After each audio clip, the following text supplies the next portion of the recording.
Le thème aujourd'hui, c'est « Et si tu arrêtais d'attendre que tu ailles mal pour être toi-même » Alors, pourquoi tu as choisi ce sujet ?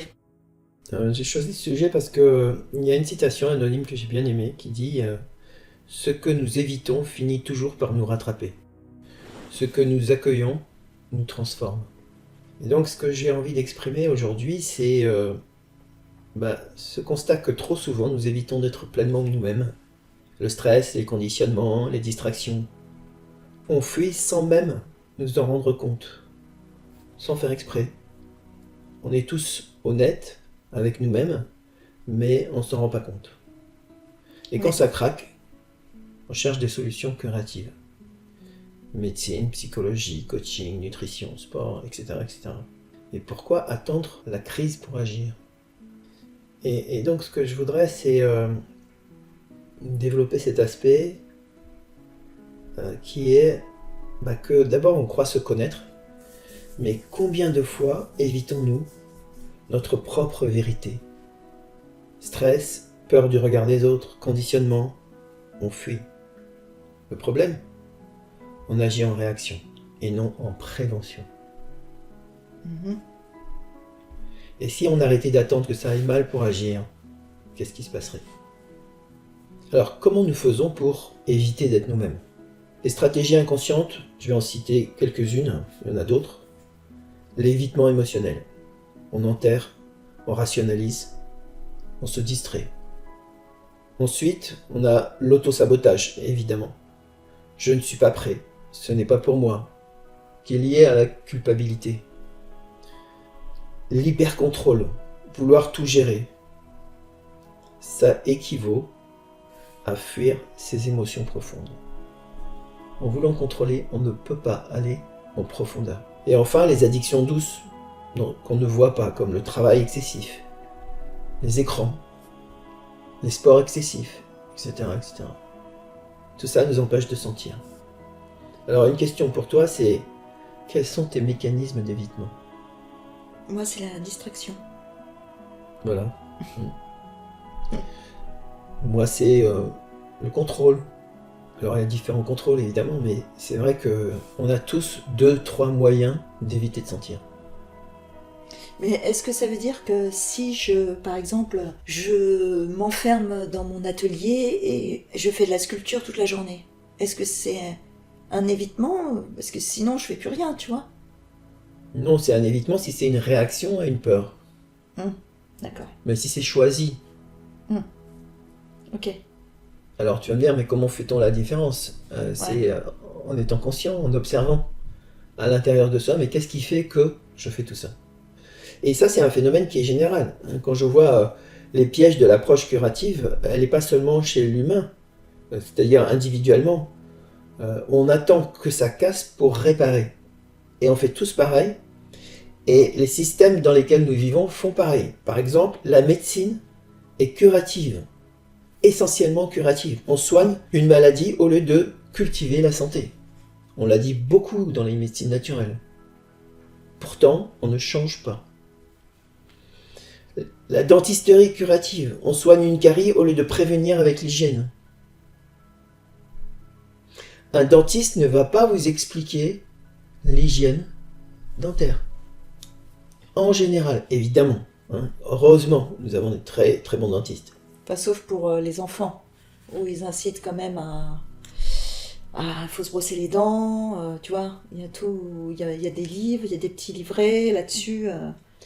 Alors bien sûr, il y a les dentistes, mais il y a aussi les parents. On est bien d'accord. C'est pas des accusations, c'est juste des constats qu'il est important de faire. En psychologie curative, c'est pareil. On va consulter quand ça va plus. La médecine de développement, il y a eu quelques tentatives dans l'histoire de la psychologie, mais ça va pas très loin, malheureusement. À part des exceptions, encore une fois. La nutrition curative. On va rééquilibrer après des prises de poids ou après des fatigues, etc. etc. Mais on va pas avoir une rigueur, j'aime pas trop ce terme parce que c'est un peu rigide, mais on va pas avoir prendre des habitudes de vie, avoir une écologie alimentaire. Le sport curatif. On bouge quand on a mal au dos, par exemple. Hein, quand on a des douleurs, des choses comme ça, là on va faire du yoga, on va faire du sport, on va faire des choses. Et au lieu de ça, c'est vraiment prévenir. Prévenir, ça on le fait davantage quand même. Mm. Le coaching curatif, c'est pareil. Les clients qui viennent me voir, en général, viennent avec un problème. Ils viennent pas me voir pour s'épanouir, pour se développer. Ils viennent plutôt quand ils sont bloqués. Et tu proposes des choses pour justement s'épanouir et se développer? Est-ce que tu as des programmes comme ça? Oui, il y a ce que j'appelle le processus émotionnel, avec un training par exemple de 3 jours qui permet d'avoir les fondamentaux de l'intelligence émotionnelle, où on apprend à cultiver son désir, où on va développer sa capacité à éprouver le plaisir. Parce qu'avec notre culpabilité, j'allais dire judéo-chrétienne, mais qu'on a intégrée dans notre culture aujourd'hui, hein, c'est plus du tout une question religieuse, puisqu'on l'a tous, et ben on va faire ces erreurs aussi. Et donc voilà, on attend la prochaine crise pour faire un effort, pour aller mieux. Et si on changeait ce modèle, qu'est-ce que ça ferait? Ça veut dire que la prévention émotionnelle, c'est s'écouter avant d'être épuisé. C'est développer son intelligence émotionnelle, c'est ce que je te disais. Hein. Développer son intelligence émotionnelle, c'est sa capacité avant d'avoir des problèmes. Parce que souvent les problèmes, on ne les voit pas, c'est trop tard. On ne fait pas les liens entre la cause et le problème. C'est systémique. Surtout quand c'est complexe. C'est faire du coaching, bien sûr.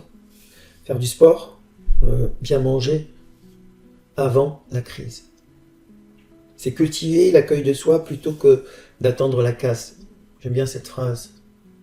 On attend la casse plutôt que de cultiver l'accueil de soi. J'avais fait une vidéo sur ce thème la dernière fois. Donc voilà, le défi pour nous aujourd'hui, c'est de prendre une habitude de prévention émotionnelle. Et je vous invite à le faire dès cette semaine. Alors s'il y avait une chose à retenir, ça serait quoi? Alors s'il y a une chose à retenir, être soi, c'est un entraînement. Parce qu'on n'arrive jamais à être complètement soi-même, hein, évidemment. Mais par contre, être sur le chemin, c'est déjà très très très bien. Être soi-même, ne plus fuir. Prévenir plutôt que guérir. Une seule action pour transformer ton avenir. Et pas 50 actions.